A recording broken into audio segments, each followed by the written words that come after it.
انگریز نے 1849 میں پنجاب فتح کیا۔ پنجاب اس وقت ویران اور ناقابل کاشت تھا۔ دور دور تک بیابانی اور دھول ہوتی تھی یا پھر جنگل ہوتے تھے اور ان میں درندے پھرتے رہتے تھے۔ امیر تیمور نے 1398 میں ہندوستان پر حملہ کیا تھا۔ اس زمانے میں دیپال پور سے دہلی تک گھنے جنگل اور دلدلیں تھیں اور ان میں ہاتھیوں کے جھنڈ پھرتے تھے۔ امیر تیمور جیسا بے خوف شخص بھی ان گھنے جنگلوں سے گزرتے ہوئے خوف محسوس کر رہا تھا۔ یہ 600 سال پہلے تک پنجاب کی صورتحال تھی۔ انگریز اسے فتح کر کے پریشان ہو گیا۔ اس کی دو وجوہات تھیں۔ پنجاب لینڈ لاکڈ ہے، اس کے ساتھ کوئی سمندر نہیں، لہٰذا حکومت کے پاس ریونیو کا کوئی بڑا سورس نہیں تھا، اور دوسرا، پنجاب کی فتح کے بعد دہلی میں 1857 کی جنگ آزادی شروع ہو گئی اور دہلی سے لے کر کولکتہ تک انگریز افسروں کو بچانے کی ذمہ داری پنجاب پر آ پڑی۔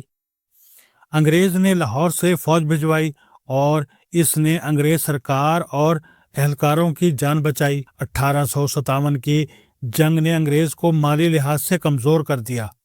ان حالات میں سر چارلس ایچسن لیفٹیننٹ گورنر بن کر پنجاب آیا۔ وہ لاہور کا ڈپٹی کمشنر اور کمشنر بھی رہا۔ اس نے پورے پنجاب کا دورہ کیا اور وہ اس نتیجے پر پہنچا اگر پنجاب میں نئی نہریں بنا دی جائیں تو ہزاروں میل زمینیں کاشت ہو سکتی ہیں، جس سے سرکار کا ریونیو بھی بڑھے گا اور پنجاب میں روزگار کے مواقع بھی پیدا ہوں گے۔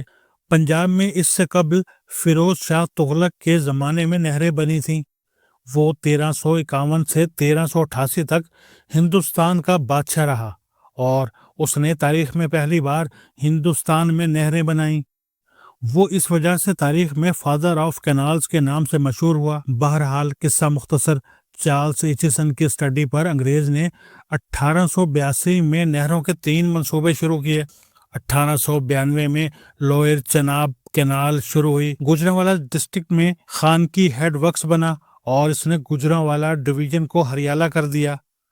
1906 میں اپر چناب کا منصوبہ شروع ہوا اور یہ 1917 میں مکمل ہوئی۔ ہیڈ مرالا اسی پروجیکٹ کا حصہ تھا۔ اس نہر نے پنجاب کی 6,48,000 ایکڑ زمین سیراب کر دی۔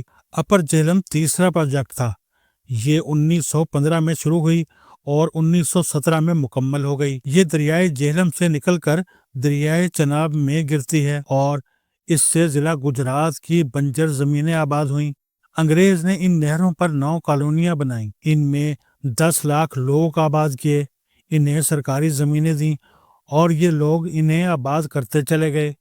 سندھیانی کالونی ملتان میں تھی، سوہاگ کالونی ساہیوال میں تھی، جبکہ چونیا، لائل پور اور سرگودا بھی انگریزوں کی کالونیوں پر آباد ہوئے۔ پنجاب میں اس وقت ایسے 50 شہر ہیں جنہوں نے ان نہروں کی وجہ سے جنم لیا تھا۔ یہ 3 نہریں آگے چل کر دنیا میں آبپاشی کا سب سے بڑا نظام بنی اور ان کی وجہ سے 6,473 میل کا رقبہ کاشتکاری کے قابل ہوا اور اس سے مشرقی اور مغربی دونوں پنجاب کے کروڑوں لوگ مستفید ہوئے۔ اب سوال یہ ہے، اگر انگریز 1892 میں یہ قدم نہ اٹھاتا یا اس زمانے کے لوگ نہروں کے خلاف مظاہرے شروع کر دیتے تو کیا آبپاشی کا یہ نظام بنتا؟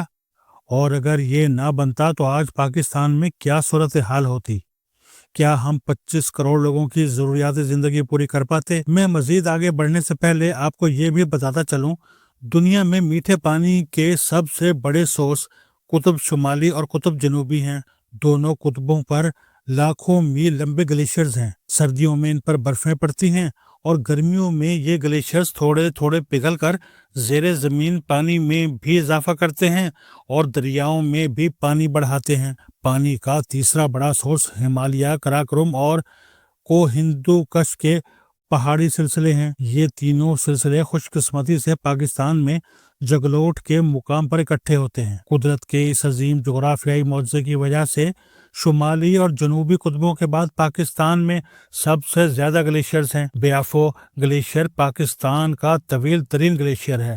اس کی لمبائی 67 کلومیٹر ہے اور یہ گلگت بلتستان میں کراکرم کے سلسلے میں واقع ہے۔ دریائے سندھ ہزاروں سال سے ان گلیشیئر سے پانی لیتا ہے اور یہ پاکستان کی لائف لائن ہے۔ دریائے سندھ کے پانی کا سب سے بڑا سورس سیاچن گلیشیئر ہے۔ یہ 22,000 فٹ کی بلندی پر دنیا کا بلند ترین میدان جنگ ہے۔ اس پر 1984 سے بھارت اور پاکستان کی فوجیں موجود ہیں۔ سیاچن کی برفیں 2000 تک سخت ترین ہوتی تھیں، لیکن فوجوں کی موجودگی، مسلسل گولہ باری اور برف پر چولہے جلانے، کیمپس بنانے اور ہیلی کاپٹروں اور بھاری مشینری کی آمد و رفت کی وجہ سے گلیشیئر نرم پڑ رہا ہے۔ وہاں اب باقاعدہ پانی کے چھوٹے چھوٹے تالاب بن رہے ہیں اور گلیشیئر ٹوٹ کر بکھر رہا ہے، یہاں تک کہ 2012 میں گیاری کے مقام پر برف کا بہت بڑا تودہ فوجی کیمپ پر گر گیا اور 140 جوان شہید ہو گئے۔ سیاچن پاکستان کے لیے پانی کا بہت بڑا سورس ہے۔ ہمیں فوری طور پر اسے بھی بچانا ہوگا اور اس کے لیے سیاچن کی جنگ روکنا ہوگی۔ یہ یاد رکھیں، پانی آنے والے وقتوں میں دنیا کا سب سے بڑا مسئلہ ہوگا اور اس کی بنیاد پر جنگیں ہوں گی، اور پاکستان کا شمار پانی کی کمی کے شکار پہلے 10 ملکوں میں ہوتا ہے۔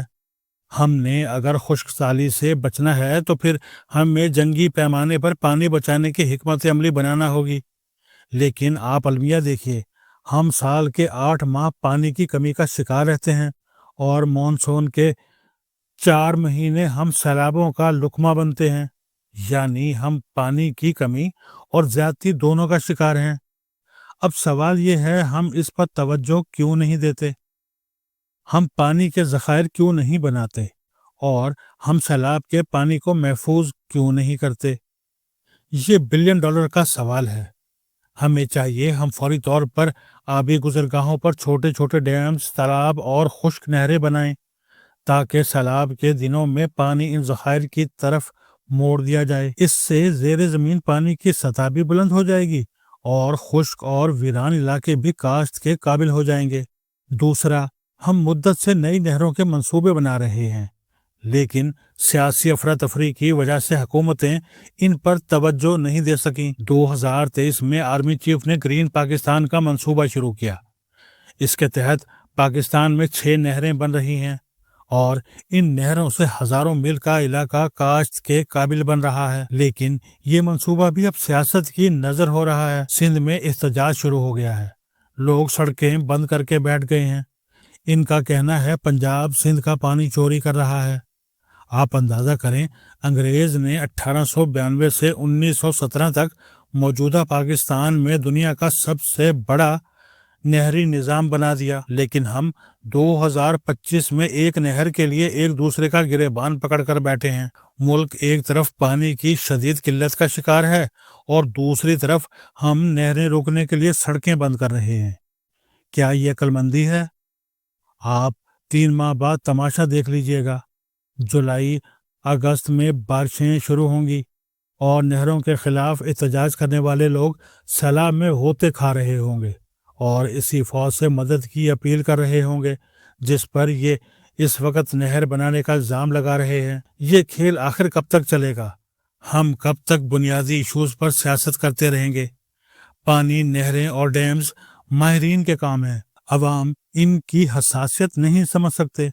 چنانچہ حکومتوں کو چاہیے یہ فوری طور پر ماہرین اکٹھے کریں، ملک کے لیے جامع واٹر پالیسی بنائیں اور ہنگامی بنیادوں پر کام شروع کریں تاکہ ہم کم از کم پانی کے مسئلے سے تو نکل سکیں۔ پنجاب، سندھ، KP، بلوچستان اور کشمیر، یہ سب پاکستان ہیں۔ کسی ایک صوبے کا فائدہ یا نقصان پورے ملک کا نقصان یا فائدہ ہوگا۔ ہم یہ حقیقت کیوں نہیں سمجھتے؟ ہم آخر کب تک حماقتوں کے جنگلوں میں بھٹکتے رہیں گے اور کب تک نفرت کے گندے تالاب میں ہوتے کھاتے رہیں گے؟ ڈھلوانوں کا یہ سفر اب تو رک جانا چاہیے۔